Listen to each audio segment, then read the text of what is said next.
નમસ્કાર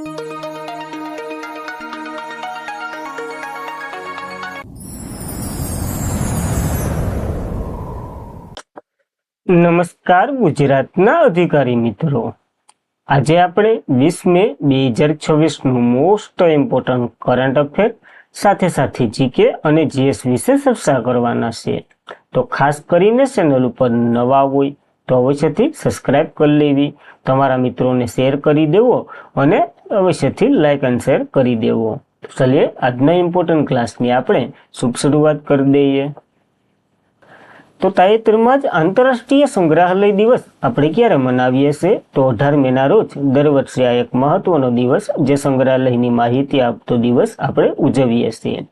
18 મેના રોજ વાર્ષિક ધોરણે ઉજવવામાં આવતો આંતરરાષ્ટ્રીય સંગ્રહાલય નિમિત્તે UNESCO international council of museum અને વિશ્વભરના સંગ્રહાલયને વાસ્તવિકો સાથે સંવાદ, શિક્ષણ અને સાંસ્કૃતિકના સાતવ્ય શાંતિ નિર્માણના સ્થળો તરીકે સંગ્રહાલયની મહત્વપૂર્ણ ભૂમિકાને ભજવે છે અને એને માન્યતા આપે છે.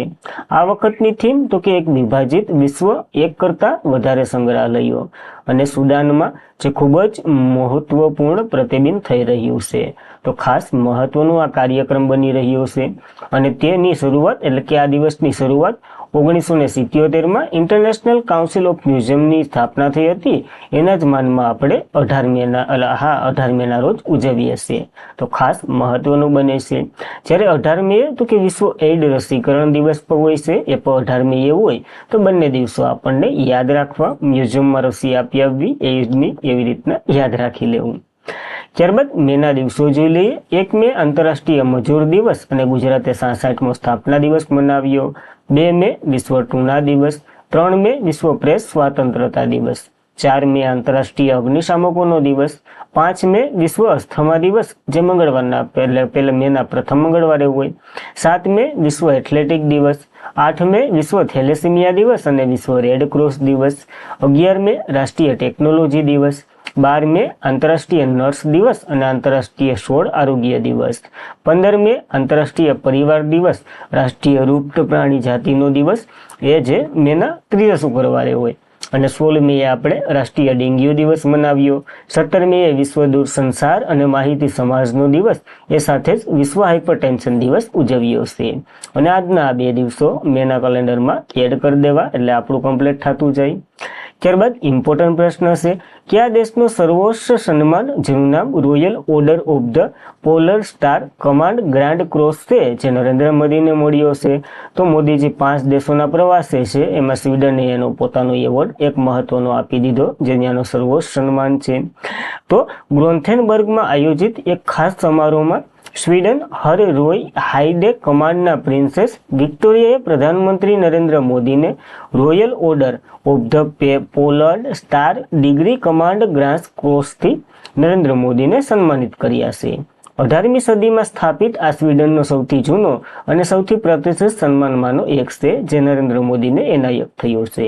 આ એવોર્ડ સ્વીડનનો સર્વોચ્ચ સન્માન છે, જે સ્વીડન અને જે સામેના દેશ સાથે સંબંધો અને વગેરે માટે એને આપવામાં આવે છે. હાલ નરેન્દ્ર મોદીને મળ્યો, એટલું જ યાદ રાખવાનું. રોયલ ઓર્ડર યાદ રાખશો, થોડું ગ્રાન્ડ ક્રોસ આવે પાછળ, એવી રીતના યાદ રાખી લઉં, કારણ કે આખું ગોખવા જાઓ તો કંઈ નહીં યાદ રહે, એના કરતાં થોડુંક યાદ રાખો એટલે MCQ એનિમેટ કરી શકશો. નરેન્દ્ર મોદીની વાત કરીએ તો 15 મેના રોજ સંયુક્ત આરબ અમીરાત, જેની વાત આપણે આગળ કરવાના છે આ ક્લાસમાં, નેધરલેન્ડ, સ્વીડન, નોર્વે, ઇટાલી વગેરે 5 દેશોના પ્રવાસે છે. તો ખાસ મહત્વનું બનશે આપણા માટે.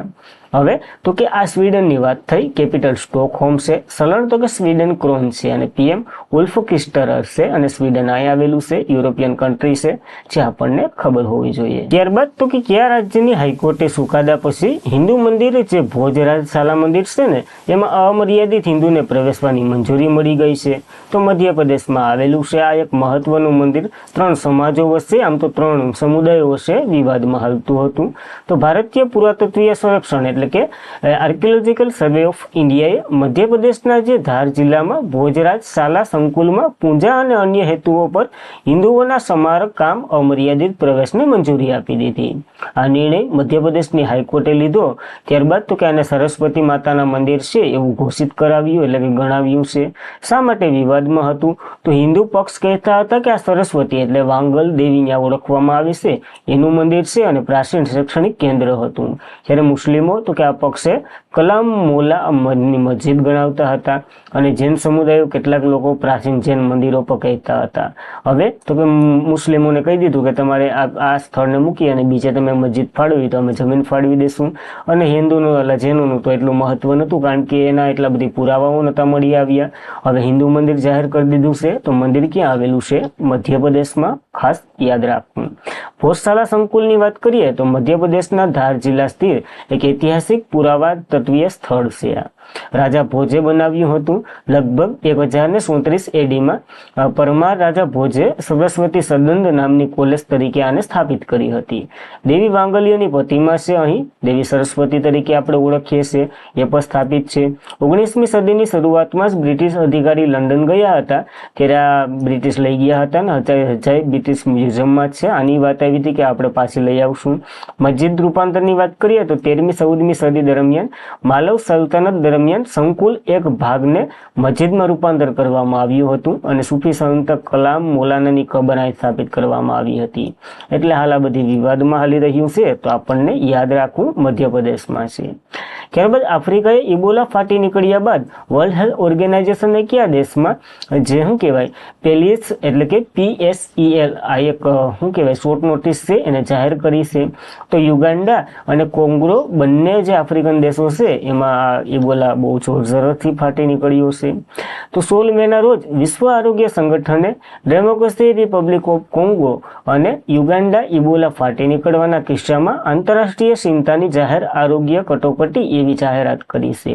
હવે પીસ એસે શું તો કે જે પીસ એ વર્લ્ડ હેલ્થ ઓર્ગેનાઇઝેશનની ઉચ્ચ સ્તરીય વૈશ્વિક આરોગ્ય ચેતવણી છે. આંતરરાષ્ટ્રીય આરોગ્ય નિયમો હેઠળ ઔપચારિક રીતે જારી કરવામાં આવે છે. જ્યારે આરોગ્યની ઘટના ગંભીર, અચાનક અથવા તો અણધારી અથવા તો અસામાન્ય રીતે ફેલાઈ હોય તો આવી નોટિસો જાહેર કરવામાં આવે છે વર્લ્ડ હેલ્થ ઓર્ગેનાઇઝેશન દ્વારા. એને જાહેરાત કરી છે. ઇબોલાની વાત કરી લઈએ. એક ખૂબ જ ખતરનાક વાયરસ રોગ છે જે ચેપી વ્યક્તિઓનું લોહી, પરસેવો, ઉલટી કરતા હોય એના હવાના સંપર્કમાંથી ફેલાય, શરીર, અન્ય મૂત્ર માર્ગ વગેરેમાંથી ફેલાય છે. આનું સ્થાવ તો કે ગંભીર સમસ્યાઓનું કારણ બને છે, રક્તસ્રાવમાં અસર કરે છે. આ વખતે વર્ષોના વિસ્તારમાં બાયોન નામનો એક દુર્લભ પ્રકારનો વાયરસ જોવા મળ્યો છે. આ સ્ટેજ માટે હજી સુધી કોઈ પણ સંપૂર્ણ રસી કે દવા બનાવવામાં નથી આવી. તો ખાસ ઇમ્પોર્ટન્ટ બની રહ્યો છે કારણ કે દવા કોરોનાની જેમ જ છે. આ રોગ સૌપ્રથમ 1976માં આફ્રિકા ડેમોક્રેટિક રિપબ્લિક ઓફ કોંગોના ઇબોલા નદીના વિસ્તારમાં જોવા મળ્યો હતો. એના જ નામ પરથી પછી આનું નામ પડ્યું હતું ઇબોલા.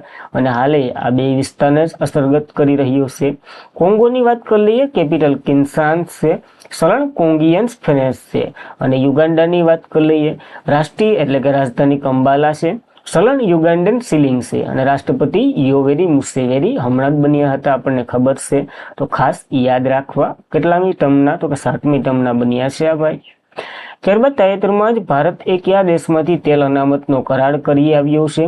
તો UAE માંથી કરી આવ્યું છે. ખાસ આ 5 દેશોના પ્રવાસમાં આ એ મહત્વનું બની રહ્યું છે. વડાપ્રધાન નરેન્દ્ર મોદી યુએસની મુલાકાત દરમિયાન Indian stating petrol reserve limited અને અબુધાબીની જે નેશનલ ઓઇલ કંપની છે એ વચ્ચે વ્યવહારાત્મક સહયોગ કરાર પર હસ્તાક્ષર થયા. ત્યારબાદ જાજરપુર જિલ્લાના સાંડિંગખોર જે ઓડિશામાં આવેલું છે એક ખાસ કરીને તેલ અનામત ક્ષેત્ર છે. ટૂંકમાં તેલની ટાંકીઓ છે જે ભૂગર્ભમાં હોય ને એ ટાઈપની, તમે ભણતા જશો આના વિશે. આ સમય વિલંબ ક્રૂડ ઓઇલ રિઝર્વ માટે અહીં વેગ મળશે. આ કરાર રાજ્યના 8,743 કરોડ રૂપિયામાં ભૂગર્ભ તેલ સંગ્રહ સુવિધા ઝડપથી અમલમાં આવશે એવી આશા છે. આ પ્રોજેક્ટ ભારતના વ્યૂહાત્મક પોર્ટલ એટલે કે પેટ્રોલિયમ અનામતના 30 મિલિયન બેરલ સુધી ADNOC ક્રૂડ તેલ સંગ્રહિત કરવાની કલ્પના કરે છે. આ સાથે વચ્ચે તો વિશાખાપટ્ટનમ ખાતે જે આંધ્રપ્રદેશમાં ન્યાય ક્રૂડ ઓઇલ રિઝર્વ છે ન્યાય રાખવામાં આવશે, અને બીજું તો કે છાંડી ખોલ જે નવું છે ઓડિશામાં ન્યાય પ્રસ્થાપિત કરવામાં આવશે. તો આના માટે આપણે UAE સાથે કરાર કર્યા છે, કારણ કે UAE હમણાં એક સંધિમાંથી નીકળી ગયું હતું. જે બધી દેશોનો સમૂહ હોય ને ક્રૂડ ઓઇલની, એ કઈ નામ હતું તમારે કોમેન્ટ કરવાનું છે. ભારત 5 બિલિયન એટલે કે ભારતમાં 5 બિલિયનનું રોકાણ કરશે UAE. તો UAE ની કંપની ભારતમાં લગભગ 5 બિલિયનનું રોકાણ કરશે, જે પૈસાનો ઉપયોગ બેંકોમાં માળખાગત સુવિધા જેમ કે રસ્તા, બંદર પ્રોજેક્ટ અને નવી નાણાં ક્ષેત્રે ઉપલબ્ધ કરાવશે. આ સાથે જાહેર એટલે કે જહાજ સમારકામ અને રોજગારીમાં વધારો કરશે. કોસ્ટિન શિપયાર્ડ જે અને દુબઈ સ્થિર કંપની ડ્રાયસ્ટોર વર્લ્ડ જે ગુજરાતના વાડીનરમાં ખાસ ઇમ્પોર્ટન્ટ અહીંથી પ્રશ્ન આવી શકે. આ કોઈ તમને આખો આર્ટિકલ નહીં ભણાવે, આના થ્રુ છે. એટલે જહાજ સમારકામનું કેન્દ્ર બનાવશે. કયા દેશના સહયોગથી બનશે? તો UAEના. અને UAE હમણાં થૂથીકોડી એટલે તાઇવાન થૂથીકોડીમાં કરીએ ને તો પછી થૂથીકોડીમાં ન હોયા થતા અહીંયા રહેજો. અહીં જહાજનું સમારકામ કરવામાં આવશે, અને તો કે યુવાનોને તાલીમ અને રોજગારી આપશે. તો ખાસ આવા મહત્વના પ્રોજેક્ટ સાથે આપણે જોઈ લઈએ હવે UAE ને. કેપિટલ અબુધાબી છે, સલામ તો કે દિહરામ છે, પ્રમુખ તો કે મોહમ્મદ બિન જાયદ અલ નહિયાન છે, અને પ્રધાનમંત્રી શેખ મોહમ્મદ બિન રાશિદ અલ મક્તુમ છે. અને આ તો કે આ જ છે જે માથાનો દુખાવો પર્શિયન ગલ્ફ અને ગલ્ફ ઓમાન વચ્ચે આવેલું છે આ, અને એના લીધે તો બધી હાલે છે અટાણે. ઈરાનનો દબદબો છે. જોઈ લઈએ હવે આગળ. કયું રાજ્ય ભારતનું પ્રથમ રાજ્ય બન્યું જેણે ડિરેગ્યુલેશન ફેઝ 2 હેઠળ તમામ પ્રાથમિક ક્ષેત્ર પૂર્ણ કરી નાખ્યું છે? તો ત્રિપુરા. આપણને ખબર છે, આની વાત કરી હતી આપણે શરૂઆત 2026ની ત્યારે જ, કારણ કે ત્રિપુરામાં જોઈન્ટ થનાર પેલું રાજ્ય બન્યું હતું. ત્રિપુરા ભારતનું પ્રથમ રાજ્ય બન્યું જેણે રાષ્ટ્રીય અનુપાલન ઘટાડા અને એટલે કે નિયમનકારી મુક્ત પહેલ જે ડિરેગ્યુલેશન ફેઝ 2 અને ફેઝ 1 બંનેના તમામ પ્રાથમિક ક્ષેત્ર પૂર્ણ કરી પ્રથમ રાજ્ય બન્યું છે ભારતનું. આ રાજ્ય 14 મે 2026 દરમિયાન 51 પ્રાપ્ત કરતા સુધારણા ફેઝ પૂર્ણ કર્યા છે, જે ફેઝ 1 અને ફેઝ 2 બંને પૂર્ણ કરી અને 51 પ્રાથમિકતા પૂર્ણ કરી દીધી. આ અનુપાલન ઘટાડવો એ નિયમ મુક્ત પહેલા જ ભારત સરકારની કેબિનેટ સચિવાલય છે ને, એટલે કે કેન્દ્રએ શરૂ કરેલો એક કાર્યક્રમ છે. આ રાજ્ય અને ક્ષેત્રના નિયમન, સરળીકરણ, મજબૂર ડિઝાઇનર્સ અને પ્રક્રિયાઓને આવશ્યક રીતે ઘટાડે છે. ટૂંકમાં રાજ્યને એવી રીતના નીતિ નિયમો ઘડી દે કે કારણ કે રાજ્યમાં જો કોઈ કંપનીઓ વગેરેને એન્ટર થવું હોય તો સારી રીતે થઈ જાય, બહુ લાંબી પ્રોસેસ ન હોય એના માટે. જ્યારે રેગ્યુલેશન ફેઝ 2 એ જાન્યુઆરી 2026માં શરૂ થયું હતું અને તેને ડિજિટલ ગવર્નન્સ હેઠળ સમાવેશ કરવામાં આવ્યું હતું. તો આ મહત્વનું છે. આમાં ત્રિપુરા જોડાયું છે જેનું કેપિટલ અગરતલા છે. ત્યારબાદ ભારતે એશિયન બોક્સિંગ અંડર 15 અને અંડર 17 ચેમ્પિયનશિપ 2026માં ટોટલ કેટલા મેડલ જીત્યા છે? ટોટલ પૂછ્યું છે બેયનો આંકડો. તો ટોટલ 42 મેડલ જીત્યા છે, અને અંડર 15માં તો થોડોક ઇતિહાસ રચ્યો છે. ભારતે Asian boxing championship Bharat Asian boxing championship under 15 championship 2026માં અસાધારણ પ્રદર્શન કર્યું છે, કારણ કે 27 મેડલ જીત્યા અને 27 મેડલમાંથી 9 તો માત્ર ગોલ્ડ જ છે. તો મહત્વનું છે, યાદ રાખવું. અંડર 15ની વાત કરી લઈએ, 9 સુવર્ણ ચંદ્રક, 6 સિલ્વર અને 12 કાંસ્ય મેડલ, ટોટલ 27 મેડલ જીત્યા છે 15માં. 17માં વાત કરીએ હવે અંડર 17 એટલે તો 17 વર્ષની ઉપરના કોઈ આમાં ભાગ ન લે, 17 વર્ષથી નીચેનાની આ ઇવેન્ટ હોય. ચેમ્પિયનશિપ 2026માં 2 સોનું એટલે કે 2 ગોલ્ડ, 7 ચાંદી એટલે કે 7 સિલ્વર અને 8 કાંસ્ય મેડલ જીત્યા છે. ટોટલ 17 મેડલ જીત્યા છે. તો મહત્વનું બની રહી છે આ ઇવેન્ટ, યાદ રાખવી. ત્યારબાદ તાજેતરમાં જ ઇટાલિયન ઓપન 2026 કયા દેશના જેનિક સિનરે પુરુષ સિંગલમાં ટાઇટલ જીત્યું છે? તો આ ઇટાલીના છે અને ઇટાલીમાં જ યોજાઈ હતી. ઘર આંગણે ટાઇટલ જીત્યું છે. તો જોઈ લઈએ. તો ટેનિસની નંબર 1 જેનિક સિનર રવિવારે ઇટાલિયન ઓપનમાં ફાઇનલમાં નોર્વેના કેમ્પ્રસ રુદ્રને હરાવી અને આ ખિતાબ જીત્યો છે. જ્યારે 1976 ઓડિયન પટામાં પછી રોમના એટલે કે આ ઇટાલીના કોઈ ખેલાડી હોય એ આવો ઇતિહાસ રચ્યો છે. તો યાદ રાખવું. મહિલા સિંગલ્સની વાત કરીએ, એલિના સ્ટિમ્પટોમના જે યુક્રેનના છે એને જીત્યો. કોકા ગોફ યુએસના છે એને હરાવ્યું છે. 5 થી 17 2026 દરમિયાન આ યોજાઈ હતી. 83મી એટલે કે 83મી આવૃત્તિ હતી. તો આપણને યાદ રાખવું. ત્યારબાદ તાજેતરમાં જ ઈરાનના નવા TM કોણ બન્યા છે? ઈરાકના તો અલ ફતીહ કાદિમ અલ જેદી બન્યા છે, બહુ મોટું નામ છે, તો યાદ રાખવું. પ્રધાનમંત્રી નરેન્દ્ર મોદીએ આને શું કહેવાય મુબારકબાદ આપી. અલ ફલીહ કાદિમ અલ જેદીદ ઈરાનના પ્રધાનમંત્રી તરીકેનો કાર્યભાર સંભાળ્યો એના માટે અભિનંદન આપ્યા છે મોદીજીને. આપેલા તો કે મોહમ્મદ સિયા અલ સુદાની એ હતા, એની જગ્યા લીધી છે. અને અલ જેદી છે 40 વર્ષના ત્યાંના સૌથી યુવાન બન્યા છે, તો ખાસ ઇમ્પોર્ટન્ટ બને છે. હવે તો કે ઈરાકની વાત કરી લઈએ. કેપિટલ બગદાદ, જે ટાઇગરીસ નદી કિનારે મેસોપોટેમિયાની જે સંસ્કૃતિ વિકસેલી છે ને, સૌથી જૂની સંસ્કૃતિ એટલે પ્રાચીન સંસ્કૃતિ માનવામાં આવે છે. સરણ તો કે ઈરાનની દિનાર છે. પ્રમુખ તો કે જીનાદી અમેદી છે, તો ખાસ એટલું યાદ રાખવું. આજના માટે એટલું જ હતું. આમે હવે કાલનું રિવિઝન કરી લઈએ. તે પહેલા લાઈક કરો, શેર કરો અને સબસ્ક્રાઇબ અવશ્યથી કરી લો. ચલીએ ફટાફટ. વિશ્વ દૂરસંચાર અને માહિતી સમાજનો દિવસ 2026 17 મેના રોજ આ દિવસ મનાવ્યો છે. ભારત પહેલા સેટેલાઇટ ટ્રેક કરેલો ગંગા સોફ્ટ સેલ કાચબો ક્યાં છોડવામાં આવ્યો છે? આસામના કાજીરંગા નેશનલ પાર્ક અને અનામતમાં. તાઇવાનને સૌથી મોટી ખાનગી બેંક સીટીબીસી બેંક કયા રાજ્યમાં નવું યુનિટ સ્થાપવા જઈ રહી છે? ગિફ્ટ સિટી ગુજરાત ખાતે સ્થાપવા જઈ.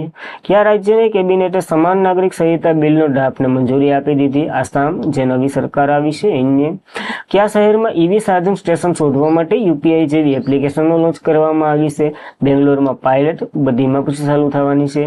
તાજેતરમાં પ્રોજેક્ટ સમકક્ષ કઈ સંસ્થાએ શરૂ કર્યો છે? નેશનલ હાઈવે ઓથોરિટી ઓફ ઇન્ડિયાએ શરૂ કર્યો. રાજનાથસિંહે કયા રાજ્યમાં પુઠુપલ્લીમાં 15,000 કરોડના એએમસીએ સંરક્ષણ હબનો શિલાન્યાસ કર્યો છે? આંધ્રપ્રદેશમાં કર્યો છે. ઇમ્પોર્ટન્ટ છે. કઈ સરકારે રાષ્ટ્રીય કઠોળતા લક્ષ્યોને આગળ ધપાવવા માટે મેરા ભારત મેરા યોગદાન અભિયાન શરૂ કર્યું? નવી દિલ્હી, રેખા ગુપ્તાએ કર્યું છે. સ્ટીલ ઓથોરિટી ઓફ ઇન્ડિયા લિમિટેડના નવા સીએમડી તરીકે અશોક કુમાર બન્યા છે, તો યાદ રાખવું. આ બધી હતું આજના માટે, ખાસ કરીને ઇમ્પોર્ટન્ટ હતું. તો લાઈક કરો, શેર કરો, તમારા મિત્રો સુધી અવશ્યથી ક્લાસ અવશ્યથી શેર કરી દેવો. પીડીએફ, સ્ટડી મટીરિયલ વગેરે માટે ટેલિગ્રામમાં અવશ્યથી જોઈન થઈ જવું. તો બસ આજના માટે એટલું જ રાખીએ. જય હિન્દ, જય ભારત, ધન્યવાદ.